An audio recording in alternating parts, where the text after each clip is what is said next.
Good day. I am Gian Mati Rojas, and in this presentation, we will discuss the market funnel of TikTok Shop Philippines as we want to see its potential market up to its already penetrated market. Since we are talking about TikTok Shop Philippines, 117 million is the key number. It is the total population in the Philippines. There are no filters and no conditions, so this is our total theoretical market, but this will not serve as our potential market. So, for us to find out the potential market of TikTok Philippines, we will find 83.3% of 117 million, which is 98%. And as we can see, 16.7% of Filipinos still has no access to internet, so they are not included. We will focus on 98%, and this is our key number as of now. Philippines has a great potential market because our country is considered as the most social nation on earth. We average 5 hours and 47 minutes on social media daily. And we don't just scroll. We are living online. And that behavior is what fuels the TikTok shop or other online platforms because our attention is already captured. The other reason why I said that it is a great potential market is because the internet users are projected to increase. The potential market is not stagnant, it's expanding. The other provinces or locations that were unreachable other years ago are now connected, and this is what we consider the potential market or the sky that we have. So, of all the 98 million internet users in the Philippines, not everyone have disposable income. And 21 out of 50 Filipinos have disposable income. So, the other 29 do not have enough money to spend on non-essential goods. And that is our first filter or restriction. Aside from those who does not have disposable income, the geography also plays a role.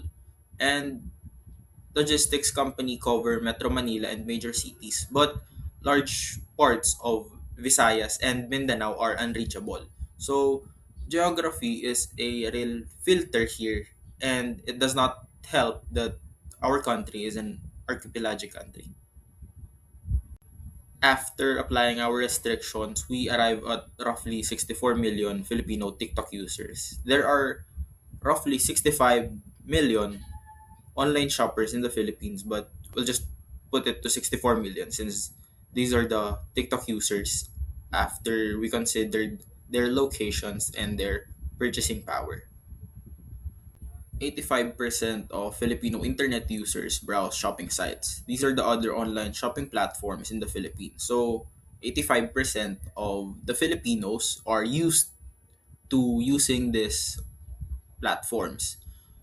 We have 64 million available market for TikTok Shop, but roughly 3 to 4 million are using TikTok Shop as their way of shopping. Access alone is not enough to convince people to use TikTok Shop. Having money on the phone is not enough. To buy on TikTok, you need link payment method, a deliverable address, and you need to be of legal age to even use TikTok Shop. The areas in gray are automatically not qualified to use TikTok Shop because we cannot deliver in those places. And the 64 million qualified TikTok users are already lessened by a big margin because of these areas. So the key takeaway here is that delivery and logistics is very important when having this kind of business because of the payment method, the age restrictions, and the serviceable address, and also the automatically unqualified places from 98 million potential users and to our available 64 million TikTok users, we are now down to 40 million qualified users.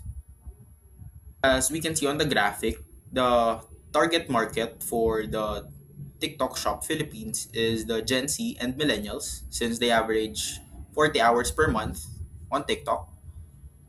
And the target market is not just the remainder of what is left. It is a strategic decision that the company chose because it gives them the highest return. And it also is affected by the strong creator influence that is deeply rooted in TikTok's program. So why is it so specific? Why Filipino Gen Z and millennials? Because between the ages 18 to 34, they already make up 63% of the TikTok users. So we do not really need to force them anymore. They already behave this way and they have higher chances of using TikTok Shop because of how much time they spend on the TikTok app itself. 7 out of 10 Gen Z and millennials are influenced by social media ads. This means that their purchasing habit has been influenced already by what they see on social media. So, because they spend 40 hours on TikTok and 63% of the users are Gen Z and millennials, there is higher chance that they will be interested as long as they browse on TikTok. These are the facts that suggest that it is best to target the millennials and the Gen Z. Those age range are averaging 200 pesos to 800 pesos per checkout, and the top categories are beauty products, fashion products, and food products that are mostly consumed by them. The strong live stream and creator culture are also targeting that specific age range. When we see the 4 million TikTok Shop users, we may think that it's nothing compared to the 98 million potential users, but $580 million dollars in just a single quarter from one country alone, which is the Philippines, tells us that the demand is real. They also have 30,780 active shops in TikTok, and this just means that their platform is effective. This is not just a hypothesis, it is evidence that everything is working for them. But working for them does not mean that they already succeeded. Here is the most important number in this entire presentation. Roughly 80 to 85% of our target market has not yet made a single purchase on TikTok Shop. But this is not a failure. This is the opportunity that we are taking. The top of the funnel is full, or that's only the tip of the iceberg. But the bottom needs to work. If we want this penetrated market to be more in favor of us, we need to be treated as a main competitor and not as an alternative. We need to be on the side of Lazada and Shopee because TikTok users does not equate to TikTok Shop users. And the TikTok Shop users are less than the users of Lazada and Shopee. We are just an alternative at this point. We are not the main competitor. This is the full picture of our market funnel from top to bottom. From our potential 98 million users, we are down to the penetrated 4 million users. We have discussed everything from the potential market, the available market, qualified available market, target market, and now we're here in penetrated market. So we still have 16 million. The gap between 20 million and 4 million is not our loss. This is where the business is built.